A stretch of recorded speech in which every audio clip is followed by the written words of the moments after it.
la discriminación, ¿verdad? Sí, buenas noches. Sí, buenas, Chelsea. También quiero compartir la experiencia de mi familia. Por ejemplo, mi abuelo, él fue comisionado militar. Ujú. Y entonces, Ah, él también nos vaya. cuenta, ¿va? Es un poco complicado porque él fue comisionado y parte de la familia de mi mamá fueron guerrilleros. Entonces, cuando fue la unión, por amor de ellos, ¿verdad? Fue el cruce de las familias porque no compartían la ideología. Exacto. Y entonces mi abuelo cuenta de que él era comisionado y de que él tenía o manejaba esa famosa lista negra. Entonces, cuando habían esos reclutamientos, él avisaba únicamente a la familia, va, miren, No guarden vayan a a los salir. patojos que no salgan porque va a haber esto. Entonces él decía de que a los hombres, ¿verdad? Los agarraban a patadas, a como se podían, los amarraban y él dice, no los tratábamos como seres humanos, sino que como vacas, como animales. Exacto. Entonces, por ejemplo, parte de la familia de ahí no sufrió eso porque él era comisionado. Sí. Pero acá también habían tipos, ¿va? Porque él sí manejaba una escopeta por cualquier cosa, pero habían otros comisionados de aquí mismo donde a ellos no les daban una escopeta. Sí les daban una escopeta, pero era de madera nada más, como para asustarlos, ¿no? Sí, pues. Entonces, él hizo cuenta y él dice de que él vio a mucha gente morir y también, por ejemplo, personas que le pedían el favor. Mira, fíjate que tal fulano me cae mal, apuntalo ahí en tu lista negra, va para matarlo luego, ya en las noches. Entonces ya no era Eso. tanto como que el problema, sino que ya eran problemas de comunidad. Aquel me cae mal y entonces lo voy a mandar a matar. Él Mire, eso decía que a cambio de eso hasta les ofrecían terrenos, dinero y cosas así. exacto. Entonces ya la guerra ya Eso, no fue exterior, sino que ya interior en la comunidad, pues de que te eso mandaban se a le matar. llamaba el chillo. Miren, Ajá, jóvenes, si pueden leer Masacres de la Selva, ahí está descrito todo eso. Miren, pues, yo no les voy a decir que todos los comisionados militares fueron malos, ni todos fueron buenos, de todo había. Porque yo conocí un comisionado militar en un pueblo que él, cuando ya empezaron las masacres, él mismo les avisaba a su comunidad de que miren, van a venir los soldados. Él mismo, porque él estaba en las reuniones. Y al fin lo descubrieron y a él lo mataron, ¿verdad? O sea, de todo hubo. Ahí fue donde salieron los verdaderos sentimientos de cada persona. Yo en esta clase no voy a condenar, ni estoy a favor del ejército, ni a favor de la guerrilla. Yo tengo que ser neutral. Ya si alguien tiene inclinaciones, yo las respeto, ¿verdad? Todos tenemos derecho a tener nuestro propio pensamiento. Pero sí les tengo que contar la historia y gracias compañera Yancy, porque ella nos alumbró en muchas cosas, de que mucha gente se aprovechó de que eran amigos o del comisionado militar o algo así, o del jefe de la autodefensa civil, y solo llegaban y si tenían una enemistad con algún vecino, los iban a chillar, decían en ese tiempo, el chillo, los iban a denunciar, sería así la palabra ahora, como guerrilleros. Y el ejército no andaba averiguando si era cierto o era mentira. Solo le llegaba que miren que Adán, que César, que José son guerrilleros, a traerlos. Y tal vez solo era para quedarse con los terrenos, porque es que eso fue lo que hubo también, hubo mucho pillaje, mucho aprovechamiento. Entonces, estar uno en esa lista negra que decía la compañera Rosy, ¡ay Dios! Estar uno en esa lista era salir huyendo o aparecer muerto. Y qué bueno que solo lo mataran a uno. Los torturaban para sacarles si eran guerrilleros o no, ¿verdad? Y al final ya todo muerto uno mal, no, este no era guerrillero. O sea que primero castigaban y después averiguaban, ¿verdad? Eso es una faceta triste de la historia de Guatemala. El reclutamiento militar, que sí llegar, a algunos les gustaba ir a comer arroz, les decían a los que se iban al ejército, muchos ellos mismos se iban a presentar para prestar servicio militar, pero los que no, los corrían y como animales, como vacas, se los llevaban en camiones militares y desde la entrada empezaban los castigos, las manadas, las patadas y bueno, eso ya es para el que le gusta la vida militar, lo goza, pero para el que no, ahí está su castigo, dice que. Bueno, entonces ya entrando en materia, miren jóvenes, la historia escrita en un 90% es cierta, pero ya ha sido muy manipulada de lo que sucedió realmente durante el conflicto armado, porque hay grupos ahora que de eso viven. Entonces inflan las cantidades porque entre más, miren, si ustedes quieren hacerse, van a disculpar si alguien es de alguna ONG aquí, pero no todas, ¿va? Pero sí muchas ONGs solo le ponen derechos humanos y ya están recibiendo ayuda del exterior. Qué bueno que cientos de quetzales, casi millones, ¿verdad? Muchos forman sus ONGs de derechos humanos solo para tener una entrada. Y con eso no estoy diciendo que todas, ¿verdad? Hay algunas que sí. Entonces vienen estas ONGs y han cambiado ciertas cifras, ciertos acontecimientos, para que miren que sí están trabajando en el extranjero, porque las ayudas vienen de Europa, de Estados Unidos, aunque ahorita Estados Unidos, ahorita que perdió el Partido Demócrata, le quitó muchas ayudas a algunas ONGs. Entonces, pero de Europa todavía Suecia es el que más colabora, los Países Bajos, para la lucha de los derechos humanos. Entonces vienen y se tergiversan los números. ¿Por qué les digo esto? Yo, como les digo, yo no estoy a favor de nadie. Yo soy neutral, toda la vida he sido así. Entonces, en los primeros estudios decían que las víctimas ascendían a 42.275 víctimas. 23.671 víctimas de ejecución arbitraria, o sea que solo los mataban sin hacerle un juicio, una investigación previa. 6.159 desapariciones forzosas. Esos fueron los primeros números que se manejaron y parecen razonables porque, y definitivamente delitos de lesa humanidad porque ni un guatemalteco tiene que morir por un conflicto armado. Pero de repente empezaron a manejar cifras de 200.000 muertos. Entonces, ahí es donde uno duda si es cierto o no es cierto. Porque estas eran las cifras que les dije ahorita que aparecen en la diapositiva, que se manejaron al principio. Pero ya después aparecen ya cifras de 200.000, bueno, que si hubieron. Yo no estoy diciendo que sea mentira eso de los 200.000, sino que ya uno que ya piensa que ya no agarra las cosas así tan, que todo lo cree, ya dice uno, bueno, tal vez están manipulando las cifras, pero como yo les digo, porque así se recibe más ayuda a nivel internacional. No van a decir que yo dije, no. Pienso yo que pueda ser, ¿verdad? Lo que sí es cierto es esta estadística. 83% del pueblo indígena fue el afectado y solo el 17% de naditos. Jóvenes, estamos en la universidad. No estamos para estar con delicadezas para hablar estos temas. Es la triste realidad de Guatemala. Fíjense que yo vivía en un pueblito que casi nadie va a conocer aquí, y tal vez ni lo han oído mencionar, se llama San Miguel Chicaj. Ahí a las 6 de la tarde ya todas las casas estaban cerradas, a las 5 de la tarde uno cenaba y a las 6 de la tarde a encerrarse, a platicar sin luces, porque empezaban a pasar los carros de los paramilitares, que si miraban luz en una casa tocaban y cuando le iba bien tocaba uno, tocaban, si no entraban a la fuerza. Era un terror horrible. Entonces una vez en el parque yo estaba platicando con un comisionado militar, ¿verdad? Yo era patojo, no van a creer que era grande. Entonces, vos no te preocupes, me dijo, y disculpen la crudeza con lo que les voy a decir, pero así fue. Mirá, aquí solo indios estamos matando.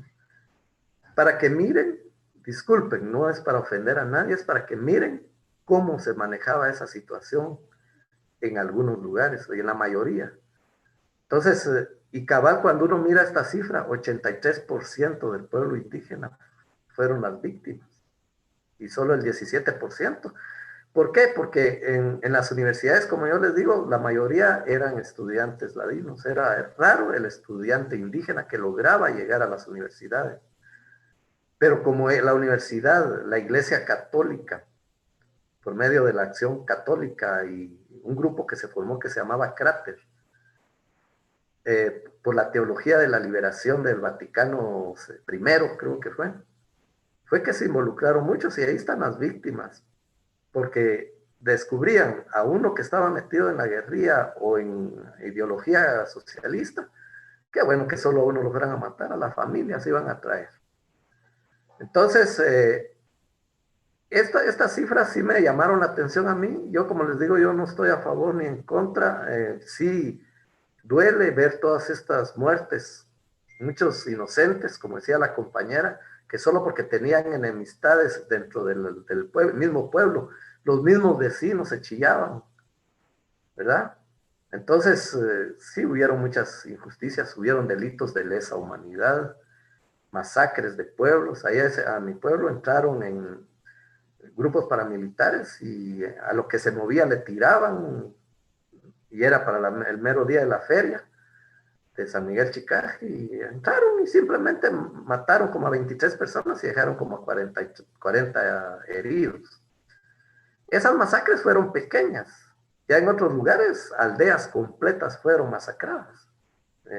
Solo se escaparon los que no estaban dentro de la aldea, dentro del pueblo, más que todo aldeas, de ser asesinadas, de ser arrasadas. Bueno, entonces ya después de eso, durante el gobierno de Ubico es que se crea la figura del comisionado militar.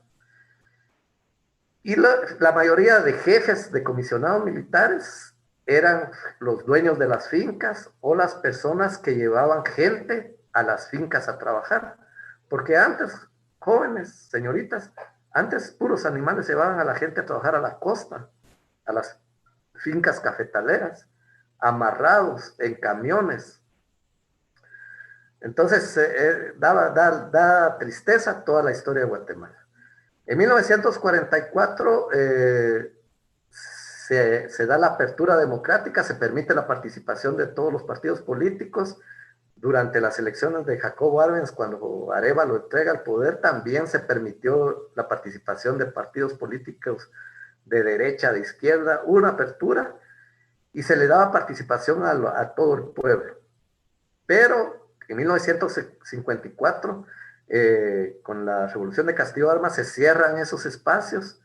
En 1957 los cadetes tuvieron un problema con los del Ejército Liberal en un lugar que le llamaban El Hoyito. Ahí estaban echándose los tragos y humillaron a esos cadetes.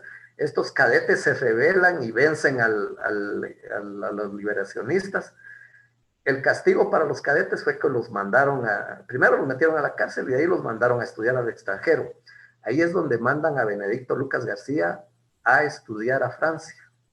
Francia ocupó Vietnam al principio y fueron derrotados por los vietnamitas y tuvieron que salir ahí. Ya entraron los gringos, los estadounidenses, a su lucha también contra los vietnamitas. Pero Francia ya tenía experiencia en combate a las guerrillas y ahí prepararon a Benedicto Lucas García.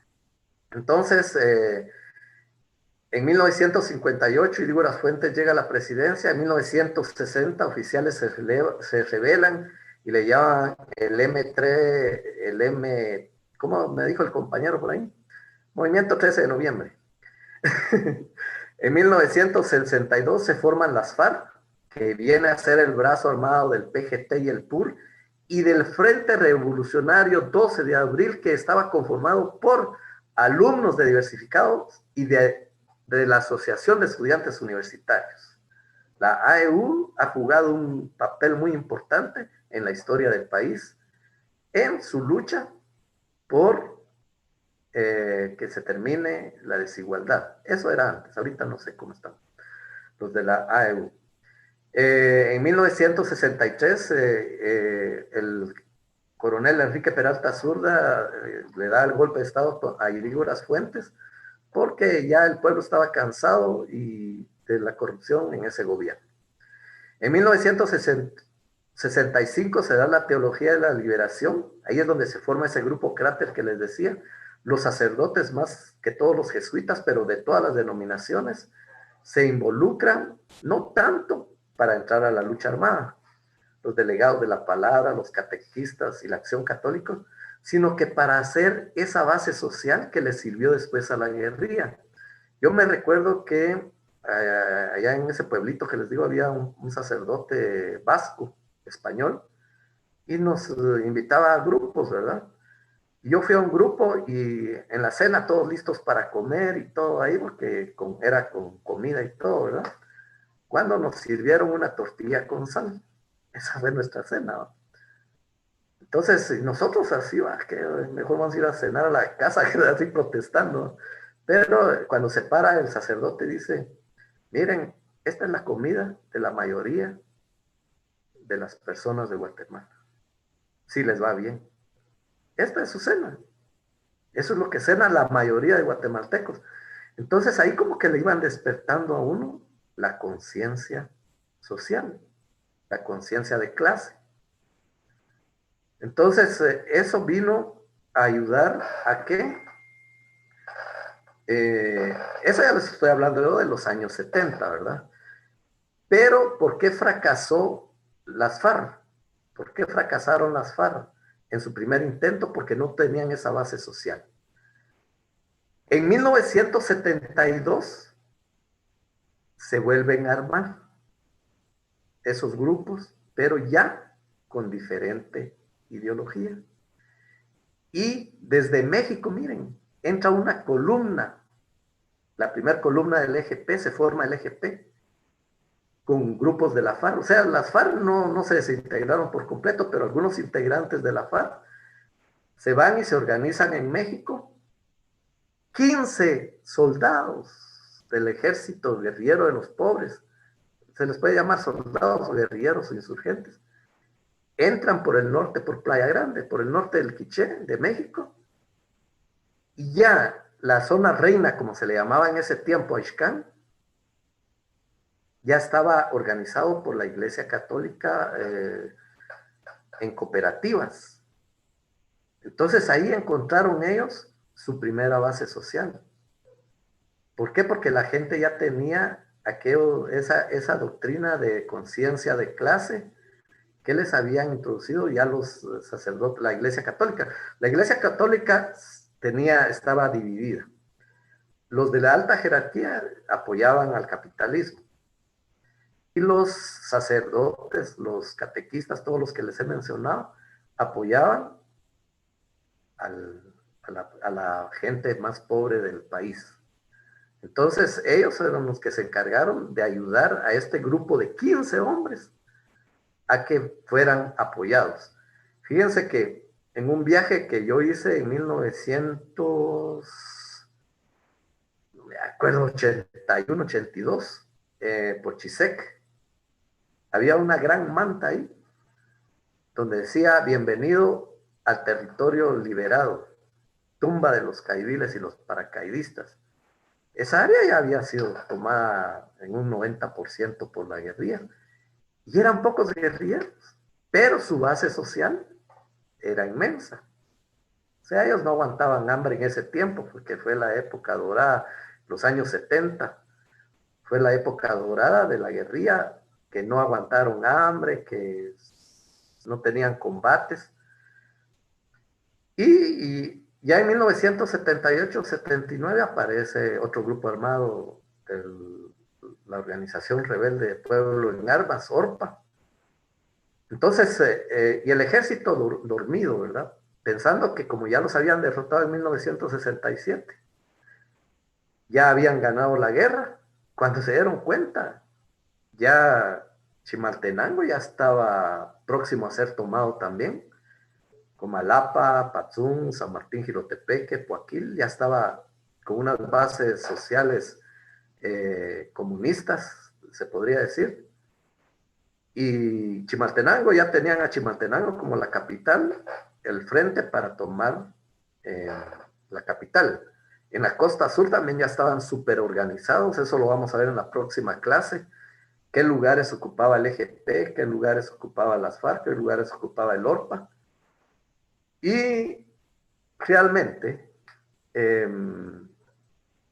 vamos a platicar sobre la política de tierra arrasada, que todos se lo endilgan a Ríos Montt, pero yo que viví eso un poco, porque sí me di cuenta de muchas cosas. Realmente el que empezó con esa política de cuando ya vieron que ya el ejército está ya en Ixcán, en Cuarto Pueblo ya habían puesto barricadas en las pistas de aterrizaje que tenía el ejército ahí, abrieron zanjas, o sea, la población ya estaba organizada. Aquí también maestros daban clases en la mañana y en la tarde, noche o los fines de semana se ponían su uniforme de guerrilleros y se iban a combatir a la montaña. O sea, estaba bien organizado todo. Entonces el que empezó con la política, con las fuerzas de tarea, la fuerza de tarea de Chimaltenango se llamó Isimché, la fuerza de tarea de Ixcán, Tigre, la fuerza de tarea de Xela que abarcaba Quiché, Cumarcaj. Esas fuerzas de tarea del ejército fueron las que empezaron primero a tratar de terminar con la base social que ya tenía la guerrilla. Y realmente fue Benedicto Lucas García el que empezó con la tierra arrasada, con esa política de que entraban a una aldea, reunían a las personas dentro de iglesias, dentro de escuelas, y con la gente viva cometieron unos horrores, quemaban la gente viva y quemaban las escuelas, las iglesias evangélicas o católicas, a las mujeres embarazadas, incluso, como decía la compañera, los mismos patrulleros de autodefensa civil, jefes, en Xococa, ya por Rabinal, cuentan las historias, no sé si sean ciertas, pero yo pienso que sí son ciertas, de que a las mujeres embarazadas las abrían el vientre y le sacaban el producto, así, ¿verdad? Y ahí moría la señora desangrada. A los niños los agarraban de los pies para no gastar balas, decían, y los estrellaban contra árboles, contra piedras. O sea, sí, miren, ahí le salió lo peor a algunas personas. Porque ustedes saben que todos tenemos tendencias a ser sociópatas, a ser delincuentes. Pero ya ustedes lo van a ver en criminalística, de que nosotros tenemos dos hemisferios. Es como los angelitos, ¿verdad? Que aparecen en algunas películas. El angelito bueno y el angelito malo. Entonces, el que prevalezca es el que va a dominar. Pero todos tenemos tendencias sociópatas. Todos tenemos cosas de sociópatas, de ser delincuentes. Pero nos domina más el angelito bueno. En cambio, a otros, ahí les sale lo peor y llegan a convertirse en sádicos, en lo peor, y aprovechan el poder que tienen para sacar todo lo malo que tienen. Y eso pasó con los jefes de autodefensa civil, con algunos comisionados militares, porque vino el jefe de autodefensa civil y desplazó al comisionado militar. Ya después hasta los comisionados militares querían matar los jefes de autodefensa civil. Y los jefes de autodefensa civil eran personas de ahí del pueblo. Eran personas de la misma comunidad.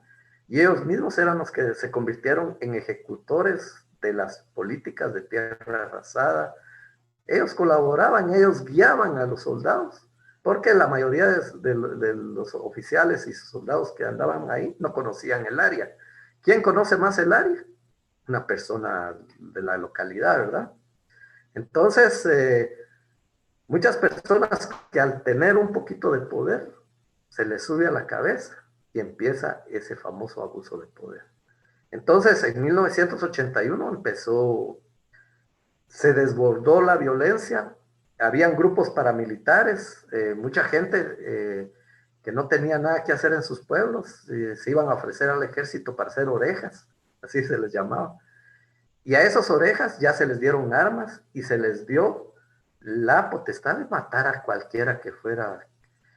Y llegó un momento en 1980, 81, que como la gente ya no salía a las calles y como estas personas estaban ávidas de sangre, le empezaron a disparar a los perros.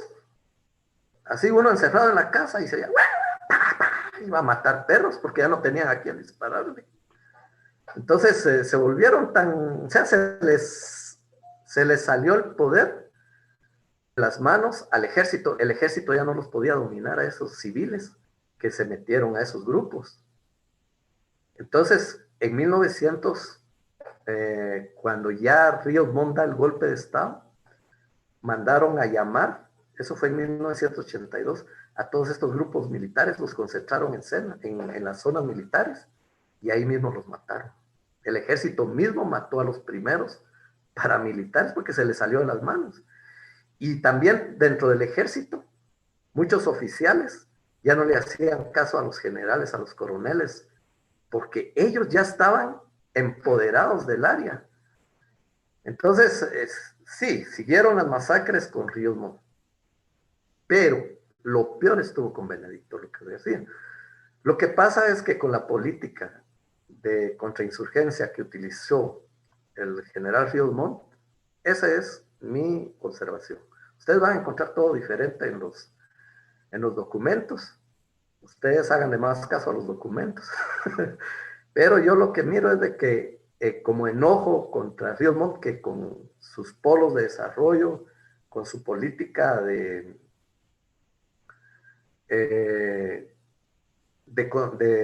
se llamó política de fusiles y frijoles, de armar a la misma población y que cambiaba, declaró la amnistía y muchos se entregaron. Entonces, con esa política fue que se logró parar la conquista de la guerrilla en 1982. Por eso es que ahorita es mi pensamiento, les digo, que por eso le echan toda la culpa a Ríos Montt, porque él fue el que realmente no les permitió llegar al poder. Yo me di cuenta que cuando entró Ríos Montt bajó la violencia en ese mi pueblo, que les digo yo, que no soy de ahí, pero por azares del destino tuve que ir ahí a San Miguel Chicá. Y yo ahí me di cuenta que ya podíamos salir de noche, ya bajaron los asuntos del el miedo, porque habían matado a todos esos paramilitares, que eran los que aterrorizaban a toda la población.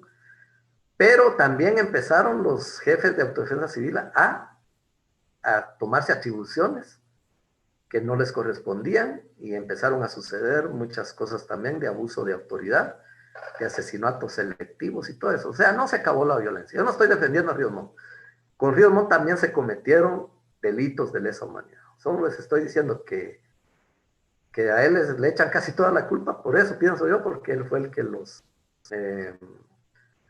derrotó en esa época. Pero la guerrilla no quedó derrotada.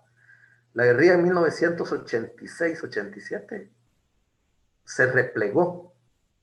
O sea, abandonaron las áreas, se replegaron de Chimaltenango.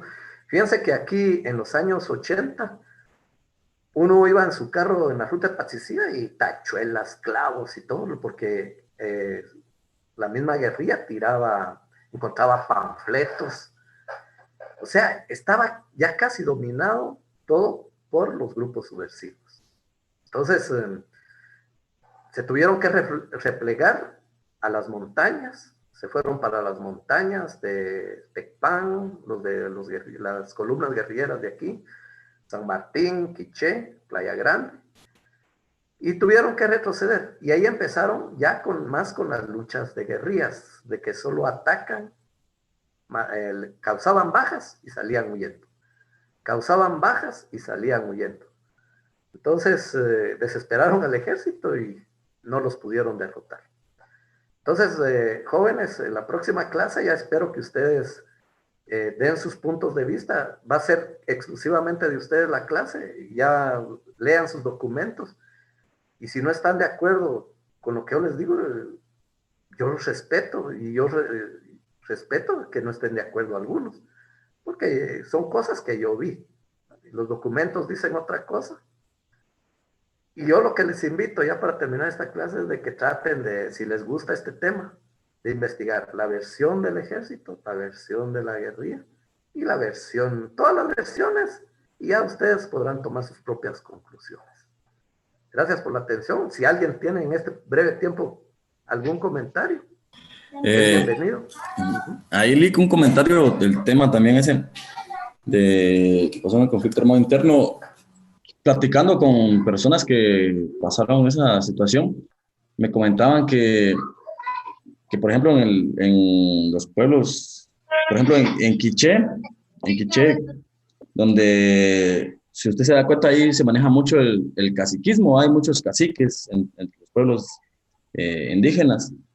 En algunos casos, a algunos caciques les mataron familiares, la guerrilla.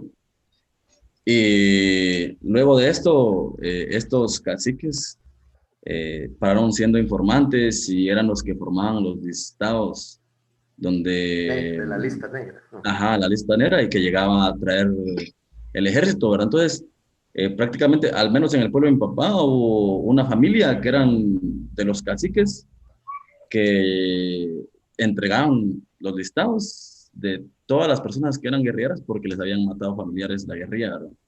Entonces hicieron unas grandes masacres solo por pura represalia y odio, ¿verdad? Sí, gracias, José. Y no por fuerza de que les hayan matado a alguien, sino que muchos de tanto poder que tenían que, miren, no todos podemos manejar poder. Yo me doy cuenta dentro del organismo judicial hay jueces que ya tienen poder y ya se creen los papás de Tarzán. Entonces no muchos podemos manejar el poder. Y eso sucedió con muchos, de que cuando sintieron poder, les salió lo peor que tenían adentro.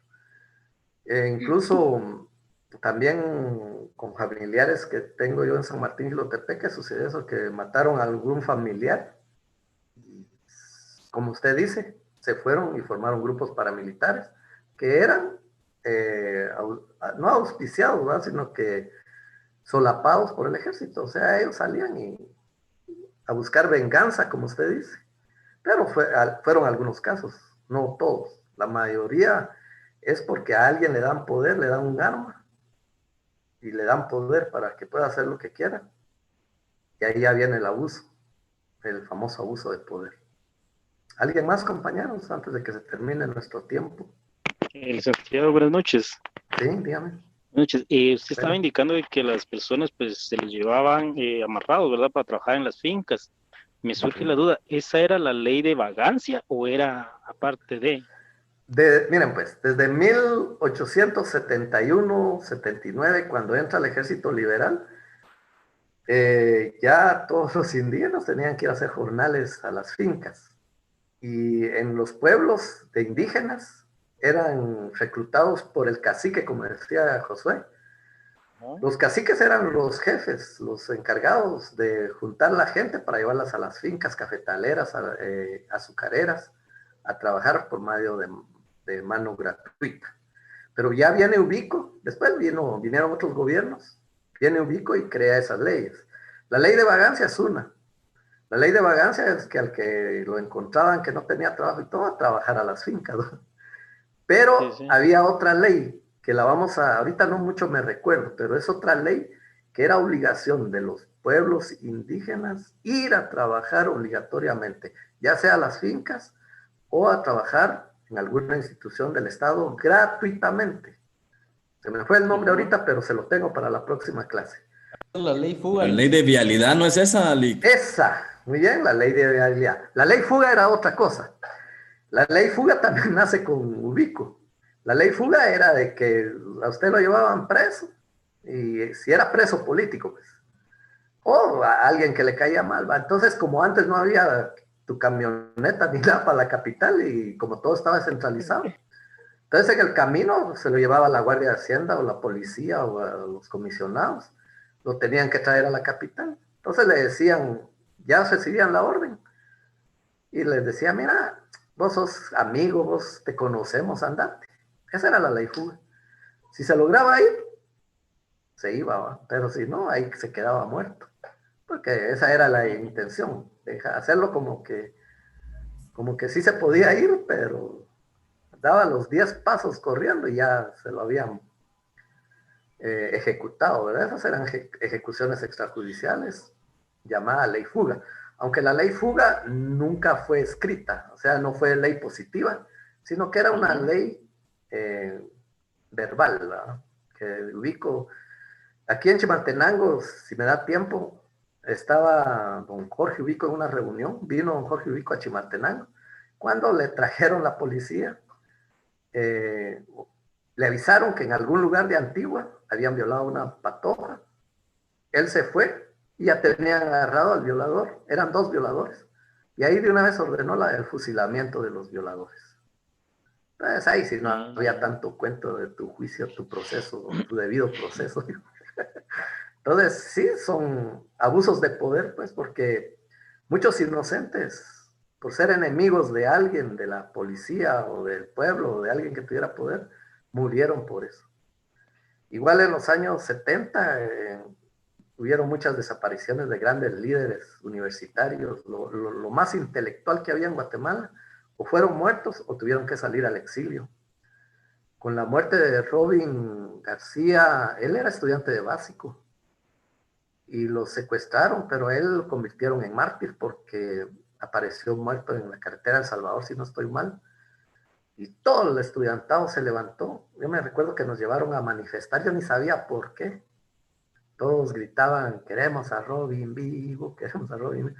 Y como nosotros estábamos güiritos, yo tenía como 12 años por ahí, nosotros íbamos gritando, queremos arroz y vino, queremos... O sea, no tomábamos en serio las cosas, pero sí ya nos estaban inculcando ciertas ideologías, ¿verdad? Igual a Oliverio Castañeda de León lo mataron terminando un mitin en la Plaza Central, en el que ahora se llama Parque de la Constitución o Plaza de la Constitución. Ahí lo persiguieron en la Sexta Avenida y lo mataron. O sea, solo por tener ideas diferentes al autoritarismo y militarismo, uno ya era objeto o ya era candidato a ser ya desaparecido o muerto, ¿verdad? Pero sí, compañeros, nuestra historia, si ustedes hicieron bien su trabajo, ya van a tener muchos temas de qué platicar.